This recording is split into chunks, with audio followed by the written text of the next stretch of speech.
the Consul General. Sorry, that was something interrupting here. Consul General Johnson Jiang of Taiwan, who will say a few words before we get on with the lecture today, which is called Globalizing Taiwan. Someone? So, my turn to speak now? Yes. Yes.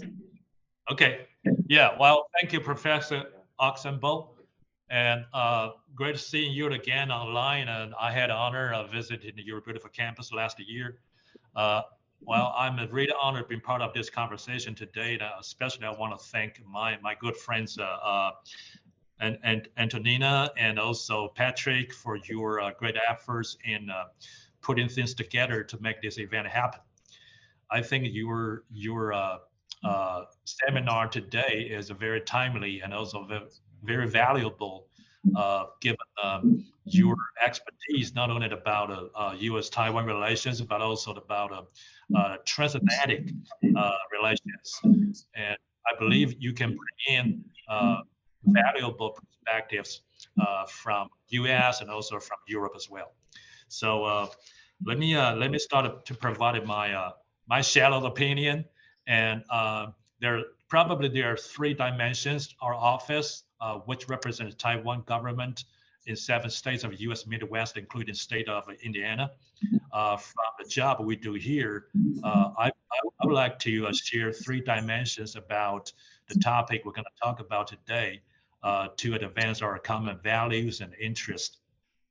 First, we wanted to protect our economic security. Nowadays, economic security is national security, especially when it comes to semiconductor, AI, or some technologies of EV and those highly sensitive technologies. We want to make sure that our partners, they have a sufficient export control mechanism. As we continue to encourage Taiwan companies to diversify their supply chain out of China market to go somewhere else, we hope our partners, they have their sufficient export control mechanism in place to make sure that those technologies not falling into wrong hands. In that regard, we work very closely with U.S. authorities to implement those export control mechanisms. And I know Washington is talking with Europe as well to reinforce those mechanisms. As we can see from the news a few days ago about the dialogue between Washington and I believe Netherlands and Japan as well about the export control mechanism when it comes to semiconductor equipments. We want to increase those dialogues because that's so important as Taiwan companies going to democracies that share same values with Taiwan. We want to strengthen that tendency. And in that regard, I think export control is important, and make sure technology is not used to suppress people's freedom, to protect people's freedom. Secondly, we'd like to have a better coordination between U.S. Indo-Pacific strategy and EU's Indo-Pacific policy. There are several differences about Washington and Brussels' views about the Indo-Pacific region. I mean, it makes sense given the U.S. has more military posture, and they pay more attention about the geopolitical issues there compared to European partners. However, I think EU policy is also very important when it comes to social and economic impacts the policy may bring into the region. So I think it's very important for U.S. and EU and their partners in Asia Pacific and Indo-Pacific to talk about how to respond to the issues from China's BRI, Belt and Road initiatives, especially when it comes to several negative impacts to the region. In that regard, I would like to take a note of a program now where we are working together with the US, which is called the GCTF, Global Cooperation and Training Framework. Initially, it's a bilateral program between Taiwan and US. Now, it has been expanded to multilaterals. We have partners from Europe to come to Taipei to join the seminars to talk about democracy capacity building to the audiences from Southeast Asia. So this is something we hope we can continue to do so to strengthen those dialogues. And thirdly, we hope we can promote more robust people-to-people relations between Taiwan, the US, and the EU. Now, Taiwan enjoys a visa-free status, respectively, with the US and the EU. We hope the next levels we're going to do is to have more expedited measures, such as a global entry and other travel relaxation between our travelers to make visits more frequently and more easier. That's going to bring more tourism and a business to all of us. On the other hand, we want to do some more educational programs between universities. We think it's so important in terms of talent cultivations and recruiting, especially for Taiwan companies. When they come to the US or to the EU member states, one of the things we heard the most about is talent shortage. We think those educational exchange programs can help and support the need of Taiwan companies when they expanded their business there. That is also part of the efforts we're trying to support our companies to diversify their supply chains. And one of the things that we do here is to work together with several universities in this region to do Mandarin Chinese language programs. And now those programs not only about the language, but also about how do we bring students together for high tech. For example, you may have an American student coming to Taiwan to learn Mandarin Chinese.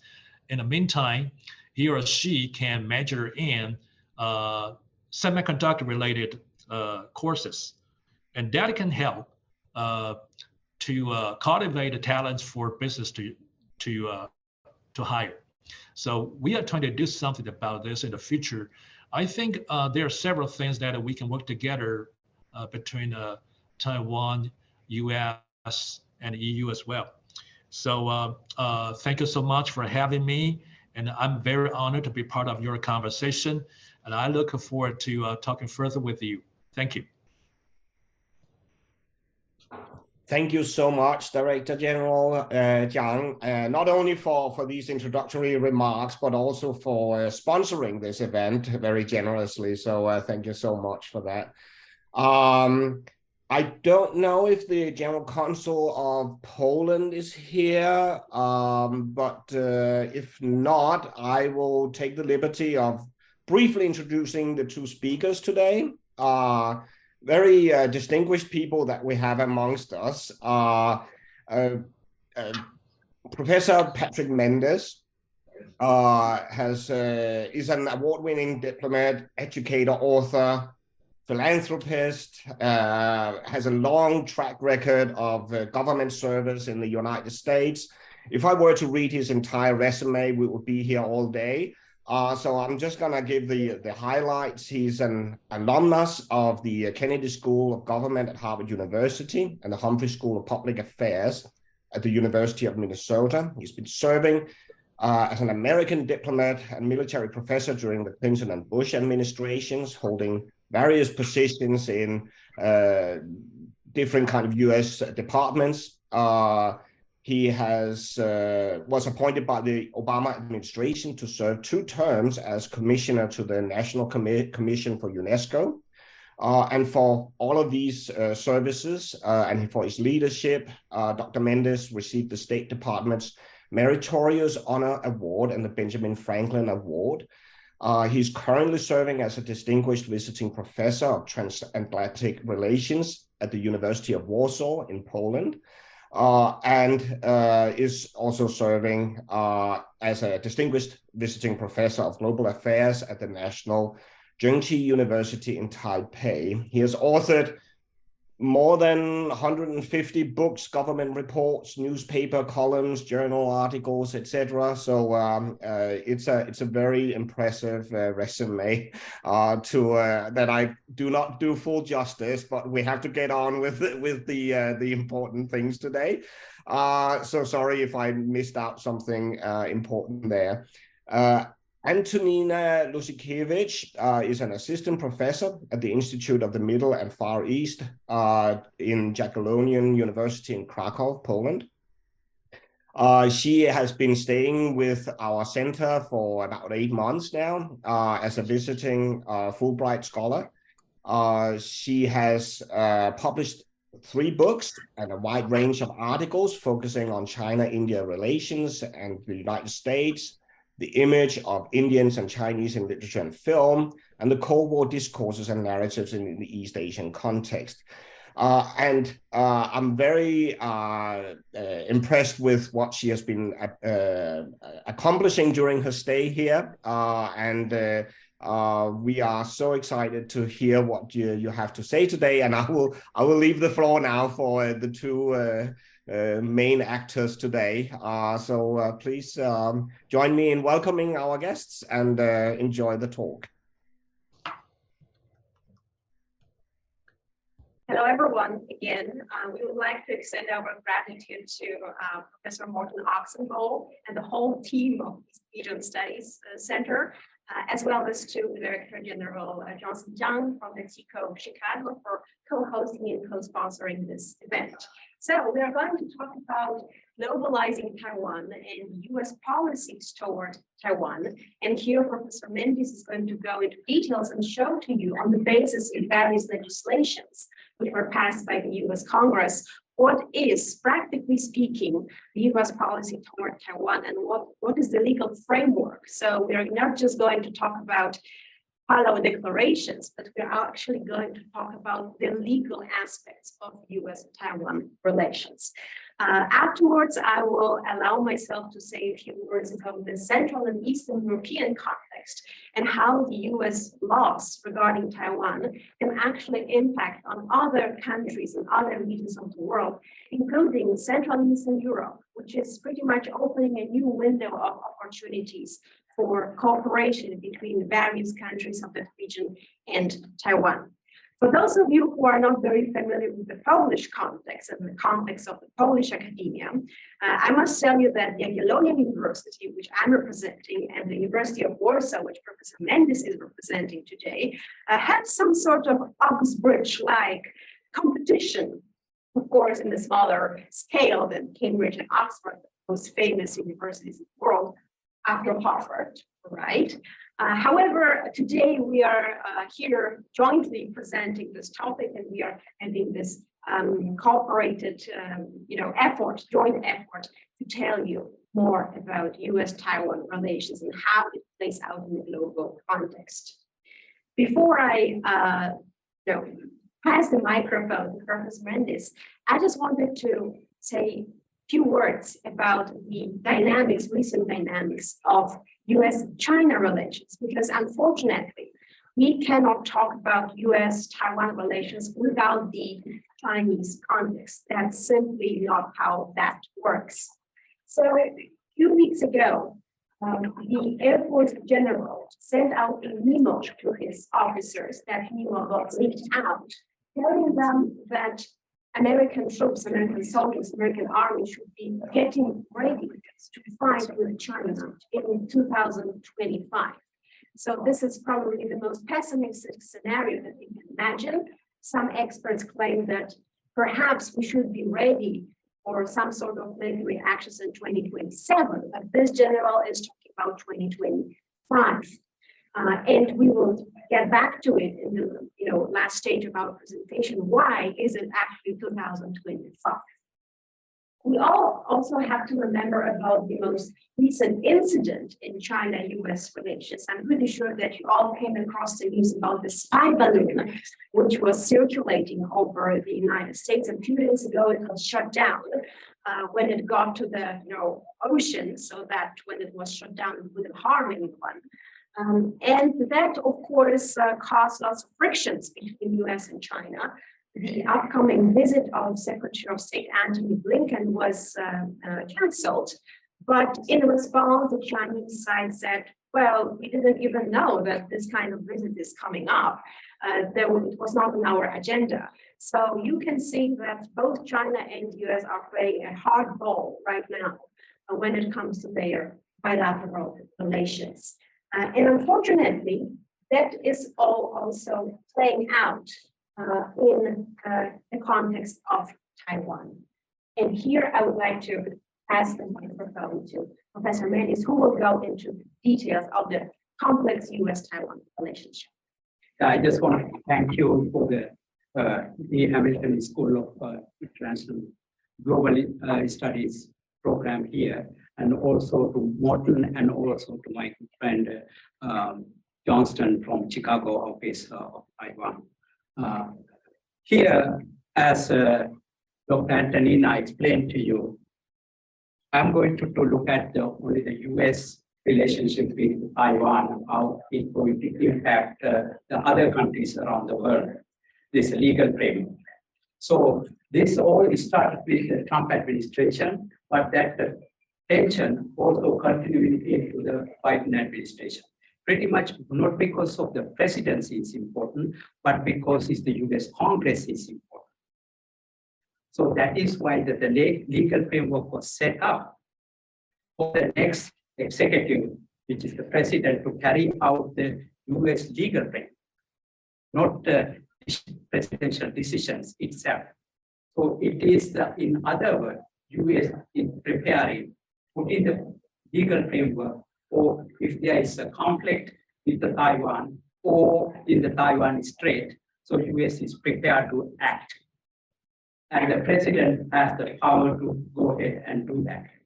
So in that framework, I'm going to talk about essentially this started during the Trump administration and continuing in the Biden administration on this issue of protecting and preserving the democracy in Taiwan. So here, the US legislation on Taiwan came into being during the Trump administration. But long before that one, this was set into space into the US-China relationship. And within that context, what is the status should be with the US-Taiwan relations. It all set up when the US has a rapprochement with China in 1971, when Secretary of State Henry Kissinger had the secret missions to China and worked with the Zhou Enlai, and then following the President Richard Nixon meeting with the Chairman Mao Zedong in 1971. That opened up the kind of normalization of relation after many years of non-diplomatic relations with China. This happened in the PRC was created in 1949 and until 71. Our relationship, the US relationship, was with Taiwan, Republic of China. That relationship changed to PRC with the mainland China. So that was actually happened in first Taiwan Relation Act of 1979, when our president is Jimmy Carter. During the President Jimmy Carter's time, he passed this, the Congress passed this legislation. At that time, the Chinese leader was Deng Xiaoping, who wants to open up the Chinese economy and China into the world after passing of the Chairman Mao Zedong. So that a new leadership emerging, and the US thought, now we can have a good relation with this new leader, Deng Xiaoping. When that happened, so they wanted to have a better relation, and then we departed from our relationship formally with Taiwan. Now we do not recognize ROC, which is the Taiwan People's Republic of China, Republic of China, ROC. And now we are formally recognizing PRC, People's Republic of China, the mainland, the Chairman Mao's government in Deng Xiaoping's government in Beijing. So given that one, this the first act is critically important because that's a departure, formal departure. At that point, I'm going to talk about what this act talks about. Then after that one, after many years later, 2018, under President Trump's administration, US Congress passed the Taiwan Relation Act, and then it passed the Taiwan Allied and International Protection and Enhancement Initiative, which stands for Taipei Act, which is critically important when you talk about the US relationship with Taiwan, Republic of China. Then following year, 2020, the Congress passed another act, Taiwan Assurance Act. In addition to that one, there is another bill, legislation was introduced by the US Congress called Taiwan Policy Act of 2022. It is still being discussed, debated, and has not passed. It is not still a US law. But the first four are the one critically important, which I'm going to expand a little bit further. So here, the first act which I mentioned about, during the President Jimmy Carter's time, he met with the Chinese Premier Deng Xiaoping, and in that act is established the formal diplomatic relations with the People's Republic of China. And it says the future of Taiwan will be determined by the peaceful means. And other than peaceful means, including by boycotts or embargoes, is considered a threat to the peace and stability of Western Pacific area, and gave grave concern to the United States. Because you probably know, America has always been a major key actor in the Pacific, and especially in the Western Pacific, where we have military forces in the South Korea and Japan, where I had the privilege to teach to some of our service members in the Yongsan and Misawa Air Force Base in Japan. So, and also we have a huge contingent of military force in Okinawa and Guam. Therefore, US has a prominent presence in the Western Pacific. And also we have some Pacific islands in the Micronesia and that region. And also we have a great relationship with the Philippines. So therefore, this is the treaty agreements we have with South Korea and Japan, and also with the Philippines. You can see the US has a formal relationship in the Western Pacific region.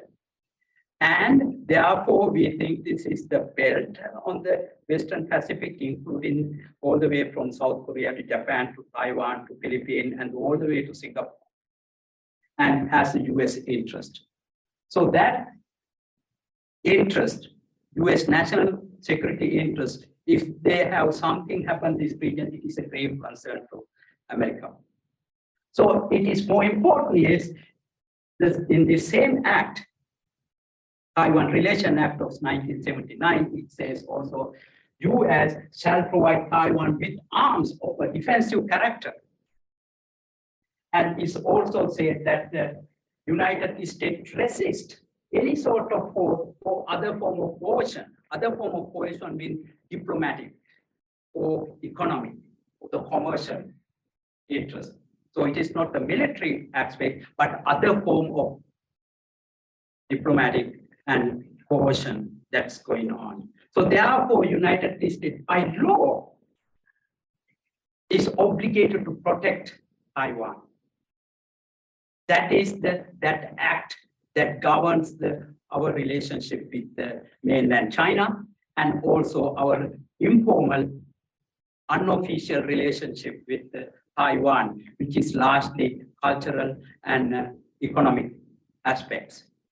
Given that context, then passed the next law during the Trump administration. That one is called the Taiwan Travel Act in 2018. It says that the US encourages visits between officials from the United States and Taiwan.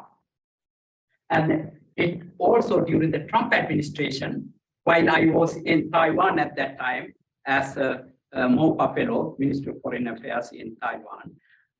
And I saw these cabinet ministers coming in and how important that one is significant, both symbolically and also in terms of the strengthening the US-Taiwan relations. And then Trump administration sent their cabinet officials, and that increased from 2019 to 2020. Then come the Biden administration, as I said, continue this tension. And then the third most powerful official in the US government, the Speaker of the US Congress, now the former Speaker, Speaker Nancy Pelosi visited. That was the key turning point also US-Taiwan relations, because when her visit in Taipei, China actually protested, sending military aircraft and the naval ships past the meridian between the Taiwan Strait. You can see how tense that situation is. And now there are some talks about the new Speaker of the US Congress, Kevin McCarthy, and some other top officials. And for example, the House Foreign Affairs Committee chairman, most likely to travel to the Taiwan in, I think, in a couple of months' time or so. So this also creates that continuing that tension that President Trump started and Biden is continuing. And how did it happen? It is not the presidential act, but they are within the legal framework of the United States. This is the US laws that governs that relationship, not the one president to another president, not the Republican president to Democratic president, but the United States Congress passed this law. That is very key importance. When you think about our conflict with in the Bosnia or the Afghanistan or elsewhere, we didn't have that kind of legal framework set forth in the US framework. Now we do. That is what the difference is. Then how critical, not for the executive of the United States, but the US Congress, the People's Congress that represents the nation. That is why it is so important. This acts passed by the US is governing this relationship. Then comes the Taiwan Assurance Act. It expressed that Taiwan was being isolated in the international community, and Taiwan participation was excluded and undermined by the mainland China. Therefore, this act, this US law says, we support the US support for Taiwan defense strategy for asymmetric warfare and encourage Taiwan to increase its defense expenditure. This is the same thing that US did and asked Japan to do, which Japan is also navigating through their legal structure. And they are changing their even the constitutional framework. So you can see that the US and Japan also preparing for something that might happen, and there are legal frameworks set in the foundation to act on their, whoever the chief executive that might be. So therefore, this is critically important of the Taiwan Assurance Act of 2020 is they want to have, US wants to have a Taiwan meaningful participation in the United Nations. Especially you can remember during the COVID pandemic. Taiwan is the only one of the three countries, other one is being New Zealand, and who sustained and prevented this pandemic coming into this island. I was there that time. And that's where I met Dr. Antonina. She came much later and during that pandemic time. So that time, Taiwan was just normal. And the US is, and the rest of the world is struggling with this new COVID-19. So therefore, at that time, Taiwan wants to contribute to what they can do to the community, global community, how to prevent and provide in the mask and other things. So because of that one, it was excluded in that process. Then the US took this action to pass this Taiwan Assurance Act, which is, it says, meaningful participation in the UN Health Assembly, World Health Organization, and also the ICAO, International Civil Aviation Organization, which is important because of most of the commercial airlines that have a direct connection through Taiwan to the rest of the East Asia and Southeast Asia. So this is a aviation-wise, Taiwan needed to be part of that organization, which is located in Montreal, Canada. And then other important one is not the UN, but the separate NGO, non-governmental organization. It is the International Criminal Police Organization, Interpol. So there is also Taiwan prevented, China is preventing Taiwan to be part of it. So therefore, and also the FAO, World Food and Agriculture Organization, and also UNESCO. So therefore, you can see now the US is taking preemptive framework to set the stage that Taiwan should participate and contribute to this international organization within the UN framework.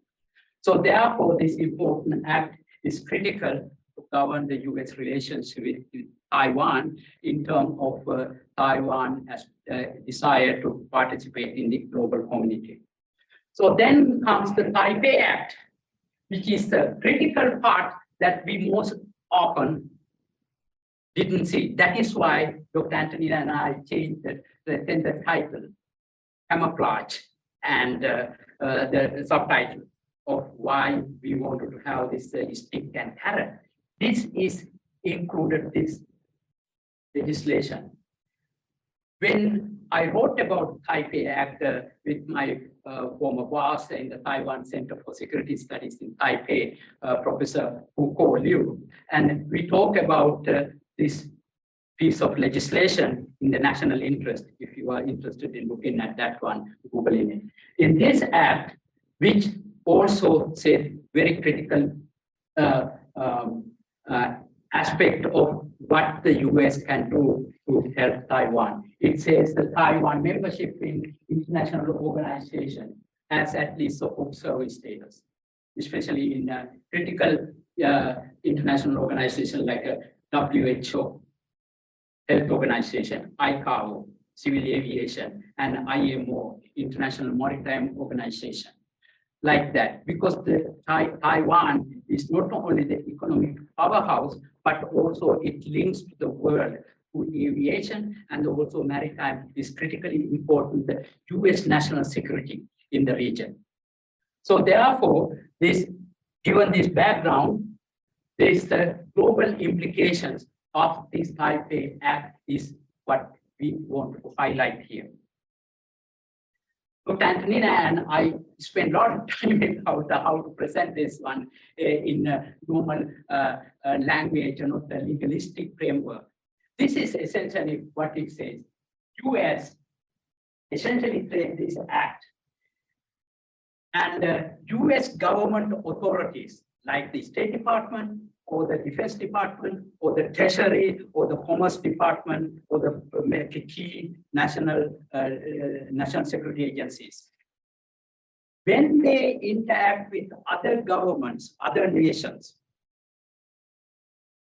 these authorities, US government entities, can strengthen, enhance, and upgrade the relationship with Taiwan. They encourage, the US government encourage these countries, other countries, to have a better relationship with Taiwan. If you don't, they give you a carrot or the stick. It says, if you alter that relationship with Taiwan, and it also impacted our national security and stability in the region. And in that respect, if you have a good relationship with Taiwan, we will support you. If you alter that relationship, US has some kind of stake. The stake is, if you alter that one, we can cut down your foreign aid, USAID, for defense support, or the commercial engagement in the, like some countries have a relationship with certain countries around the world that the US has a non-taxable export, especially textile. Okay, so they can cut off that kind of privileges. So US has not only the stick, we will support you. If you don't, if you alter this one, we will punish you. This is critically important. This is to give a little bit extra hand for the US government authorities to act with other countries in their negotiation with US bilateral relation.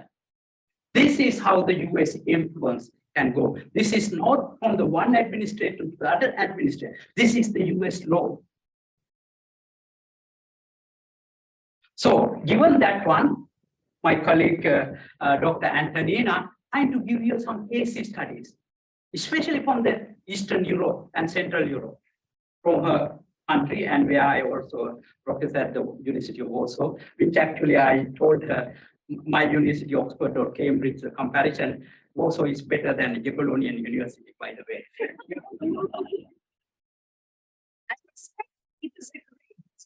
We can even have a long discussion. Anyway, thank you, Professor Mendis, for giving us that background. So yes, I would like to give you several case studies from Central and Eastern Europe, not simply because I come from this region, but because that region is becoming critically important to Taiwan and the United States. And of course, over the last 1 year, we've been talking a lot about countries like Poland or Lithuania because of the Russian aggression, Russian invasion of Ukraine. So as you know very well, these countries have become a front line of the NATO alliance and some sort of coalition against Putin's aggression. Let me start with probably the most well-known case study, that is Lithuania. Over the last 2 years, we can observe that relations between Lithuania and Taiwan has increased. They got tightened in an unprecedented way. But Lithuania had to pay a price for that. When Lithuania opened the Taiwanese representative office in Vilnius, it was right away punished by China. Well, the most important thing here is that they used the name Taiwanese, not Taipei office, which is a global standard practice, but Taiwanese, which suggests the statehood of Taiwan in a way, right? So this is what really angered China. And this is how Beijing took various economic coercive measures against Lithuania. So you can see that what Lithuania did was political and diplomatic, but the retaliation came in all dimensions. And most severe punishment was the economic one from Beijing. However, EU and US came to the rescue. EU approved a 130 million euro scheme to support Lithuanian companies which were affected by those coercive actions carried out by China against Lithuania. And what is even more important in the context of our lecture, what Professor Mendis was telling you, the US offered a $600 million export credit deal to Lithuania. So you can clearly see this is that camouflaged carrot Professor was talking about, right? US observes that Lithuania was punished by developing tightening relations with Taiwan. So in a way to mirror that Taipei Act, US comes to the rescue. US now supports Lithuania so that Lithuania does not take a turnaround and abandons this nice and prosperous path of relations with Taiwan. Another, probably the most recent case is the behavior of the Czech Republic. You might have come across the news and all newspapers and journals around the world were talking about it because this is a really, really big deal. The newly elected Czech president, Petr Pavel, said that he would love to meet President Tsai Ing-wen of Taiwan, and that he even already held a telephone call with her. Interestingly, President Tsai was the second leader whom Pavel gave a phone call to. The first one was Ukrainian President Volodymyr Zelensky. Can you see the connection? There is a very popular slogan circulating, which has been circulating around the world. Ukraine today, Taiwan tomorrow. So you can clearly see that connection in the behavior of the newly elected Czech president. I think we can all agree it's a very plucky behavior. Come on, Czech Republic is a relatively small country in comparison to China.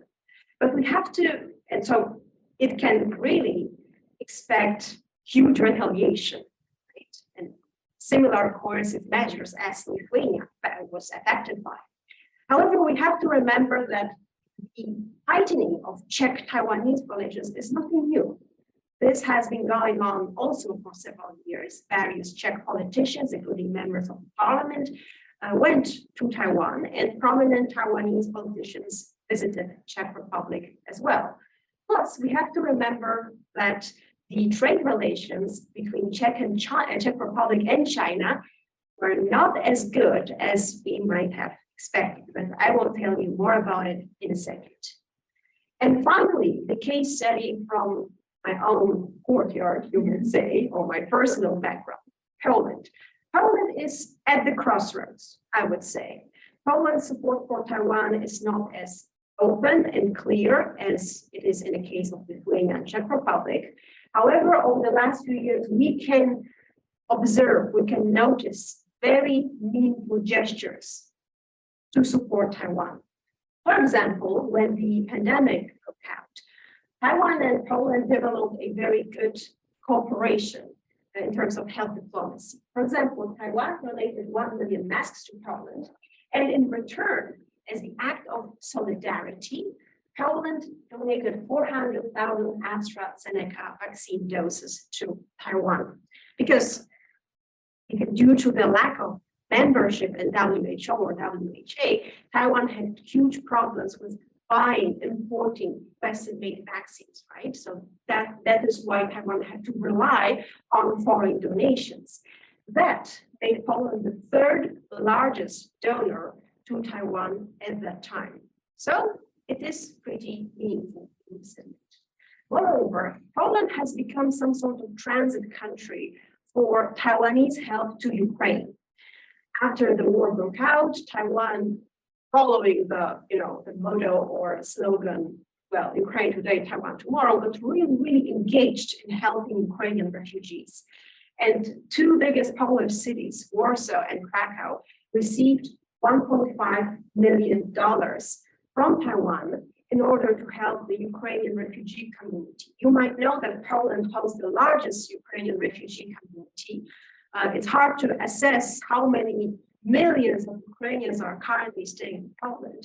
But as far as we are concerned, 9 million people have already transited through Poland to the Western Europe or back to Ukraine. And it is estimated that around 1.5 to 2 million Ukrainians are actually staying right now in Poland. And you must remember, the number of refugee camps in Poland is 0. We don't have refugee camps. Ukrainians are a part of Polish society. Many of them are hosted by Polish families. They go to work, children go to school, because Ukrainians can apply for some sort of Polish ID number, which allows them to get free healthcare or free education. And of course, access to the job market, the same one as we, the Polish citizens, have. Finally, Poland and Taiwan signed an MOU, the Memorandum of Understanding regarding collaboration in the field of semiconductors. And we heard from Director General Zhang at the very beginning that semiconductors are extremely important, not just for Taiwan itself, but globally. And we can easily, imagine that any conflict or any dispute, active dispute in Taiwan Strait would affect all of us, because the supply chains would be impacted, and probably we would all have a problem waiting for a new computer or a telephone or a fridge or dishwasher, whatever, because they all use semiconductors. So these would be global, terrible economic consequences if something goes wrong in the Taiwan Strait. However, let me focus for another minute or two on the Central and Eastern European region. We can observe that some countries have indeed become more Taiwan friendly. The question is why? Is it purely because of some sort of compassion for Taiwan, Well, truly, this element is there. Poland, well, had a traumatic experience of world wars and the communism. So by nature, by our cultural DNA, we don't like situations when big countries bully the smaller ones. However, we have to be practical. What are the practical reasons why countries such as Lithuania or Czech Republic are becoming more pro-Taiwanese and are getting more distance from China? One reason is that this whole region is pretty much disappointed with the 16+1 format. This is a format of cooperation between China and the countries of Central and Eastern Europe, which was initiated in 2012. Actually, last year, Polish Foreign Minister Zbigniew Rau was openly saying during one press conference that Poland is disappointed. That's the word that he used in Polish, but I think it's fair to translate it, disappointed with the 16+1 format in a way that Poland expects more. See, that's not really diplomatic. That's pretty straightforward, okay? It's very straightforward, comment straight in the face of China. The second reason is, of course, the obvious one, that is the Russian threat to the region. Poland, Czech Republic, Lithuania, Slovakia, we are all the members of the former Soviet bloc. And unfortunately, even though Soviet Union collapsed over 30 years ago, this Russian threat still exists. As long as Russia is not a fully democratic country, this threat will continue and it will be overshadowing all of us.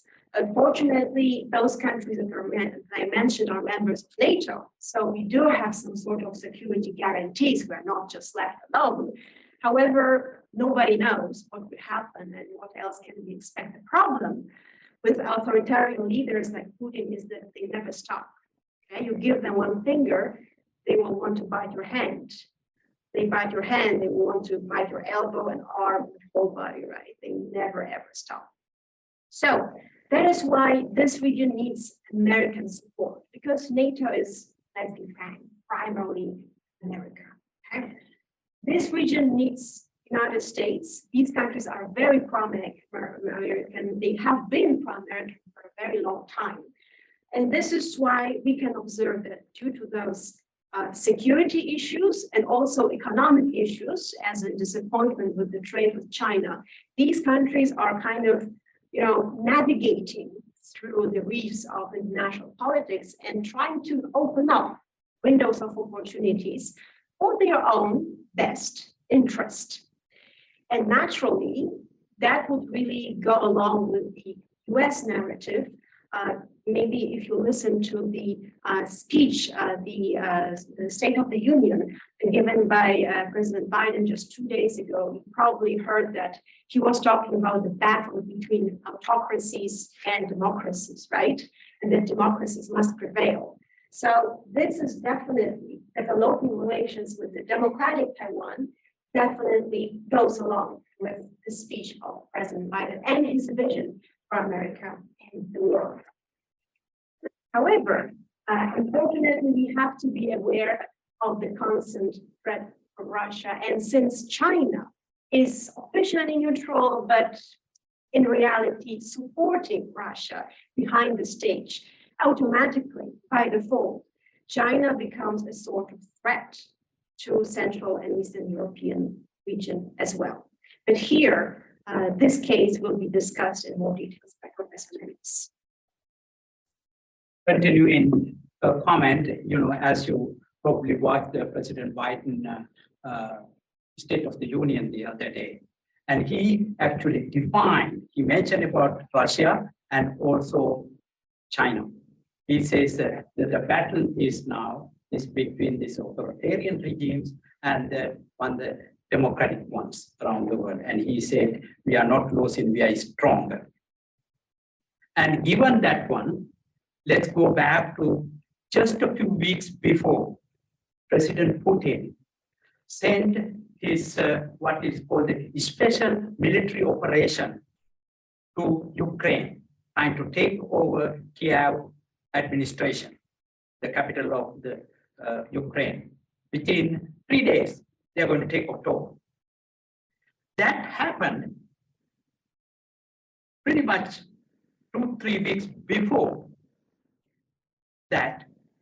President Putin and Chinese President Xi Jinping signed an agreement in Beijing at the Winter Olympics. In that agreement is drafted by the Chinese Foreign Ministry. It is some 48 plus documents. You can actually look at it in the US Air Force. I think it has a link to that translated version in the US Air Force University, I think in Alabama. So it says about, otherwise we hardly know about this agreement, but we wrote about it. And let me give you a little bit insight to this agreement. In that agreement, the pact between China and Russia, it talks about Taiwan. Taiwan is a part of the province of China. It doesn't talk about anything else, not Ukraine, nothing. It talks about Taiwan, and Russian Federation is going to support that. And after this sign, and a few weeks later, Putin went on his way to take over Taiwan, Ukraine. That's why Dr. Antonina spoke about today Ukraine, tomorrow will be Taiwan. That is why the Czech president, who happened to be a military general, now is the president. General make the kind of that connection because he's a military leader and what is in it. And the US also recognized this act, this pact is critically important. Why they want to do this one?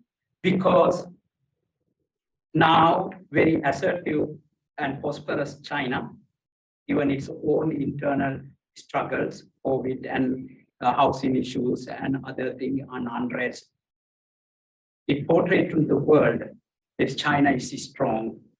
And now they are aligned with Russia to create a new world order. Because they portrayed America is weak. That's understandable. During the Trump administration, we talk about America first. No relationship with international organization. We don't like international organization. America first. Go alone. Now the President Biden comes in, America is back.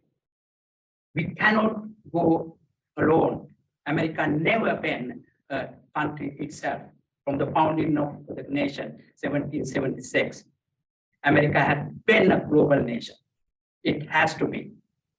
Our trade and commercial interaction with the rest of the world is determined our progress and our values as an Americans. So given that one, this pact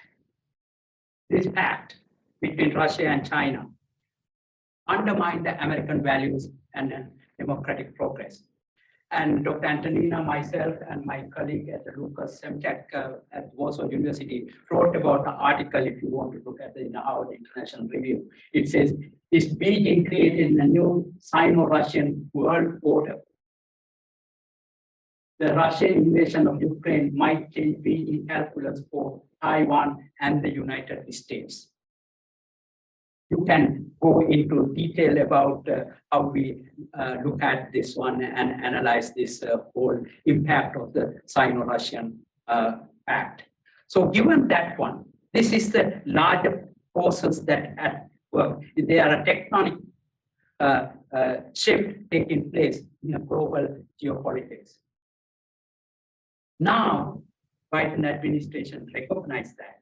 Aha, we got it. But the Trump administration, no. President Trump supported Putin and other dictators around the world. Now, America's real value as a democracy come into forefront again. Because America has been and has to be a democratic champion for the world. That is our DNA.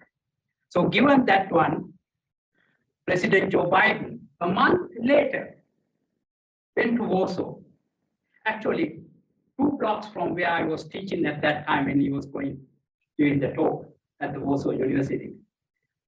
He recognized and framed the larger forces at work in the geopolitics.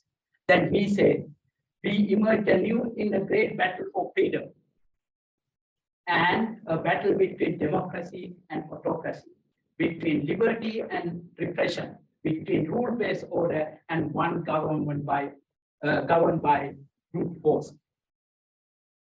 This is a reflection of another president, President Harry S. Truman, 75 years ago, talked about the beginning of the Cold War, at the end of the World War II. He said, same sentiment when he addressed the joint session of the US Congress. It is the battle between freedom and autocracies. So now, 75 years later, now America back again, the history repeats itself. At that time, the Soviet Union, now China, aligning with Russia. This is the moment that world will change and change again. But if the United States turn back, the question comes whether you want to live in that kind of autocratic regime or you want to be an American. Thank you very much.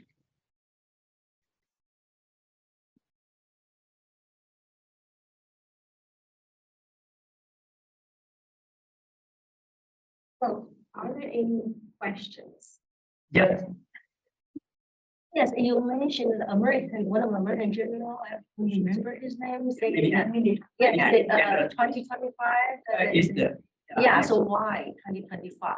Oh, Yeah, I well, was waiting for you to give Yeah. thank you. I'm glad that you're asking this question because at least we have a little more time here in the Q&A session to talk about it. There are several reasons why it might be 2025 and not later. 2024 will be actually a critically important year in both the United States and Taiwan because of presidential elections. So the thing is that Chinese leadership might wait until that moment to see what is going to happen. Of course, the return of President Donald Trump is still an option. It's not very much probable at the moment, but we cannot exclude that possibility, am I right? In Taiwan, Chinese Communist Party would for sure prefer KMT in power rather than DPP because DPP has much stronger agenda, is much less Chinese friendly, whereas KMT, traditionally speaking, historically speaking, has been, how do I put it diplomatic, has been looking more for some sort of consensus and friendship with the leadership in Beijing. So this will be critical for China to see who will actually be in charge in Washington and in Taipei after 2024. And if the results of these elections are not in favor of China's vision, then, at least according to what this general was saying, then we might probably expect some military actions. However, let me just stress it. This is probably the most pessimistic scenario that we can talk about. Invasion is not given, okay? Unless you believe that your life and your destiny is written up somewhere in the stars on your palm or anywhere else, nothing is given, right? Everything can be changed, can be transformed. Nevertheless, invasion is an option. However, and before I pass the microphone to Professor Mendis, I just wanted to stress that 1 or 2 weeks ago, I was even interviewed by the Polish public radio about a report which was issued by CSIS. I'm telling you about Poland, not because, I just want to tell you how important I am myself, but I want to stress that it's a positive surprise to me to see that even countries like Poland, people in Poland are becoming more and more interested in what is going on in Taiwan. 2 or 3 years ago, probably we wouldn't talk for 10, 15 minutes in the radio program about this report. So anyway, the CSIS report says, if China carries out invasion of Taiwan, it will most probably lose. There are, however, 24 scenarios because the report is based on war games, okay? So some scenarios are positive for Taiwan, some are negative, but the conclusion is probably China would lose. But in order for Taiwan to prevail, survive, first of all, America has to get engaged, militarily quickly, as quick as possible, because time is the essence, right? Plus, it also is very important whether other allies of the US will join such a conflict. And we are talking mainly about Japan and military bases of the US in Okinawa, because Japan may, for example, say no to Americans, no, you cannot operate from your bases in Okinawa. So this will be all a matter of important, internal, complicated political calculations. Let me just to add one minor point to her explanation. Not only this presidential election is taking place in Taiwan, but it's also in the US. Then the Chinese calculation is, they are more interested in domestic issues, politics. Now it is time to get into this, their own business of invasion. So having said that, this is another psychological warfare going on. It's the informational warfare, which is put China on the spot. We know. Earlier, the Central Command captain, Navy captain in the Congress said, this is most likely going to be 2027, some say 2034, now it's coming more forward to 2025. The reason is, we are signaling, we are telling the world, we know, we have military plans, and this admiral, the general, Miniham, sent that memo, kind of leaked, or officially leaked, to the rest of the world. That's how this informational warfare goes on. And having said that one, we are signaling to China. We are not sleeping. We are completely fully aware. That's all the, in the past, we had the awareness project in the Pentagon. We are not talking about that one. We are fully aware of the war games and signaling. Pretty much we are signaling. Having said that one, this is another signaling we did just prior to the Ukraine war with the Russian invasion.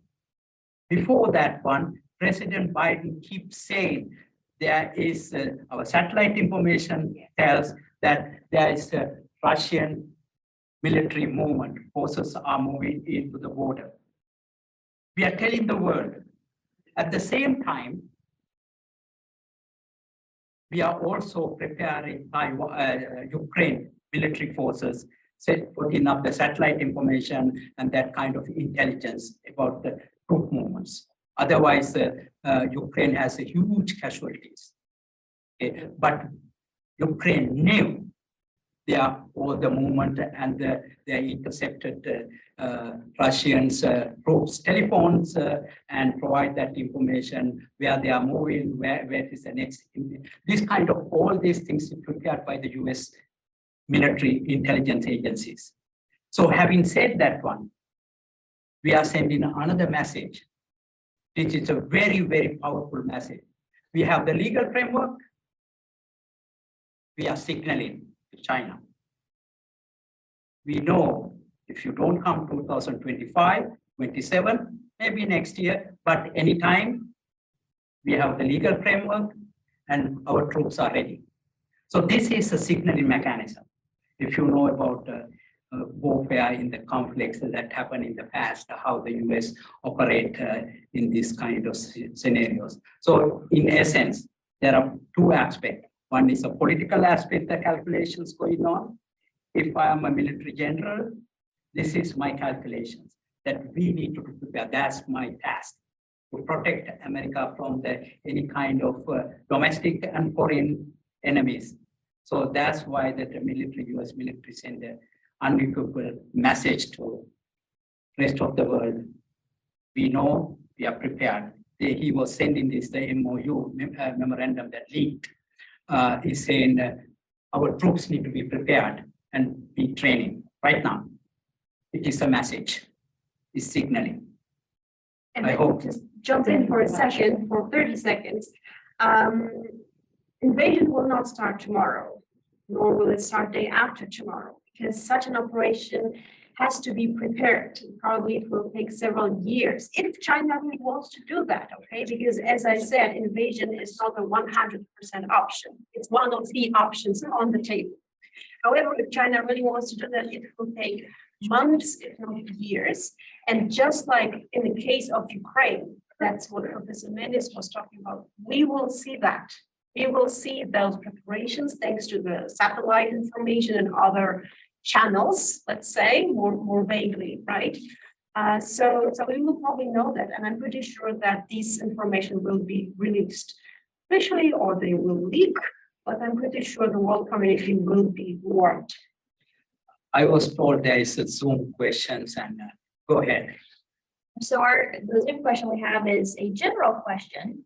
Would the US go back to a more strategic ambiguity policy regarding Taiwan, China in the future? If that would be the case, what would be the motives for the US, or it won't be the case? Would you like to start? Yes, when we passed that Taiwan Relation Act 1979, when President Jimmy Carter was in power, it created this is the ambiguity, which is now is called the policy of ambiguity, that to maintain this relationship. If Taiwan were to attack by the Chinese, we have the right to defend.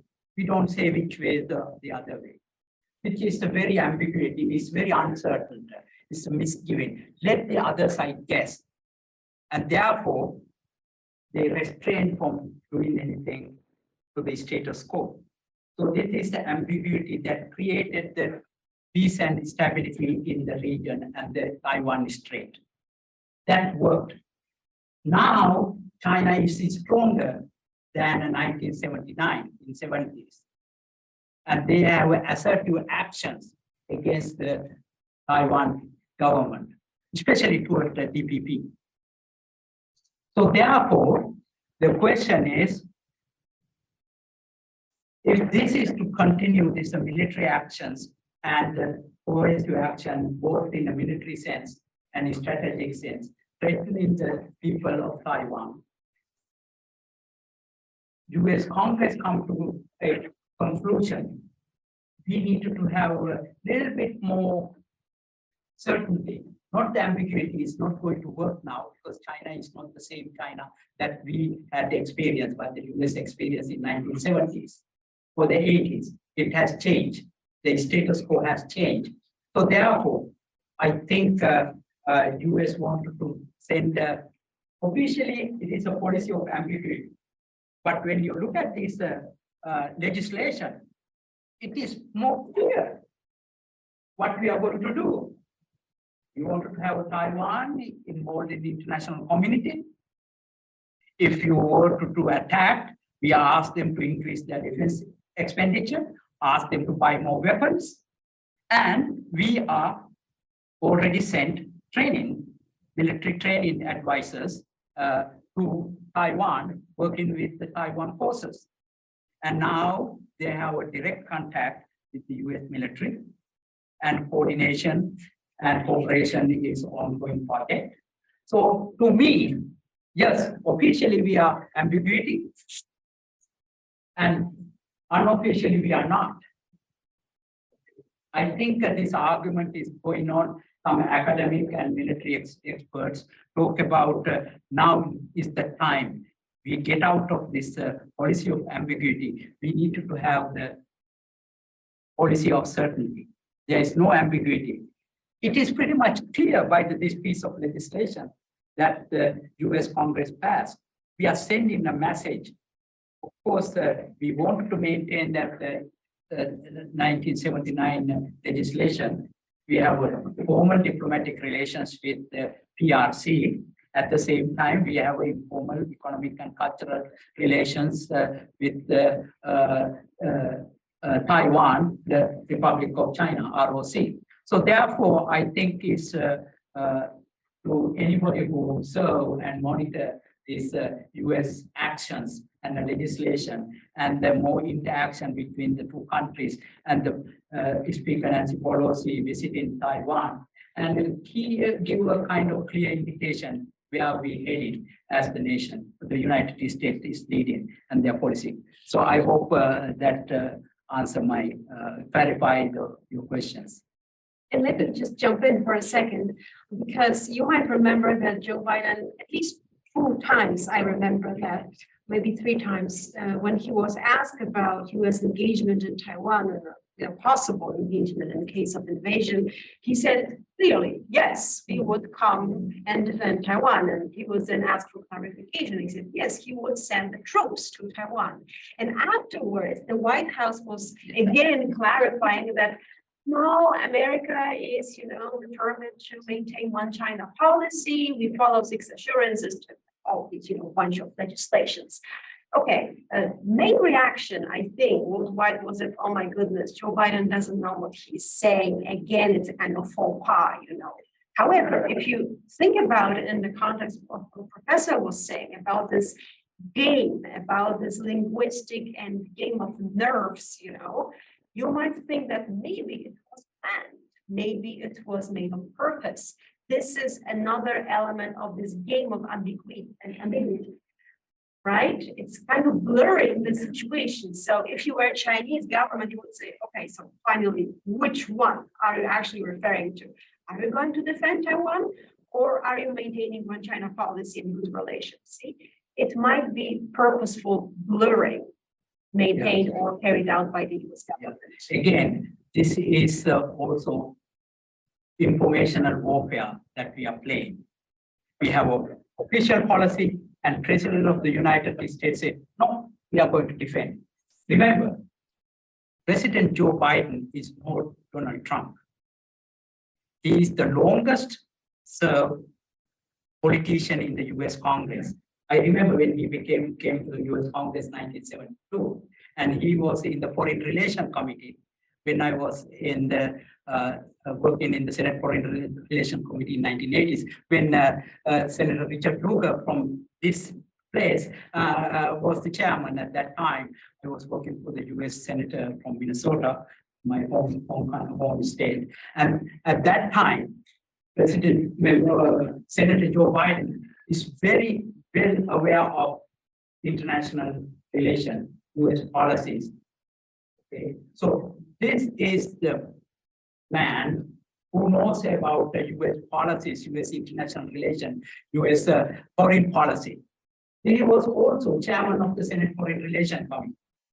And he is I would say, he is the longest still surviving politician in the US Congress, in the US government, by looking at since he came to power in 1972. I cannot recall any other US senator or the congressman who served prior to him. So President Biden, when he talked about purposefully. I'm pretty sure he didn't say, yes, we are going to defend. Then you have this ambiguity, but still he make it that ambiguity more ambiguous. That is called the psychological warfare. Let them guess. United States President saying this repeatedly, and then backtracking by the official channel, by the White House and the State Department. It also confused the people and the continue in that ambiguity. Thank you so much. Yes. Hi. So I wanted to ask, since you both have such great experience in Eastern Europe, what you think would be the Eastern European response if there was a contingency or an escalation across the Taiwan Strait? If you want to talk about the entire region or specific countries, but do you think the reaction would be similar to Ukraine? Would there be a lot of, course, humanitarian support, but would there be military support? What's your impression? Let me go back to the invasion of Iraq by the United States. You might remember that among just a few countries, correctly, that was Canada, Australia, United Kingdom, and Poland. Those were the 4 countries of the coalition which went together with the US and Iraq. By the way, you might remember that when George W. Bush was asked, okay, how many allies do you have? And he said, you forgot Poland. It kind of became a joke because Poland is not a big superpower. And I even saw people having t-shirts with you forgot Poland. But anyway, what I want to say that, what is Poland doing in Iraq? That shows that Polish government at the time says that it's in our best interest to support the United States. Maybe they were, I'm pretty sure they were counting on some economic incentives afterwards. We're hoping that we will get the waiver of the visa program and so on and so forth. But I don't want to go into details right now. I just want to show you that, yes, countries such as Poland did indeed in the past engage in America's wars. This is one thing. Another thing is the NATO context. Theoretically, when the United States was attacked on 9/11, NATO Article 5 was used, right? It was implemented, invoked, thank you, because the American soil in the North Atlantic region was attacked. So the whole NATO alliance had to stand and support America. Technically speaking, if you look at the NATO treaty, we are talking only about the North Atlantic region. It's very precise. So places such as Hawaii, Guam, Okinawa are not included, or they are not under the NATO treaty because they are not in the North Atlantic region. So technically, if, for example, an American aircraft carrier is attacked by the Chinese in the Taiwan Strait, legally speaking, I suppose it does not apply to the NATO treaty, but I guess there are many wise lawyers who could interpret these laws in a different way, perhaps. But anyway, even if this treaty is not, applicable in this context, maybe United States will, ask its partners and allies for support. I don't know what will happen. Well, Poland is no superpower, neither are Czech Republic or Lithuania. But even such scenario cannot be excluded, basing on the past events. There's one minor point. If you are a student of world history, you probably know about the importance of Poland. World War I, World War II, you have to go through Poland. And if you have another war in that region, you have to go through Poland. And Poland is at the crossroad of the East and West, and the defender of democracy after years of communism. They have enough of that one. So now they are not only the member of the NATO, but also the European Union. They admitted and accepted and be the champion of democratic values. So they have the taste of freedom. You don't want to go to that dictatorship. So when you have the taste of freedom, you never return.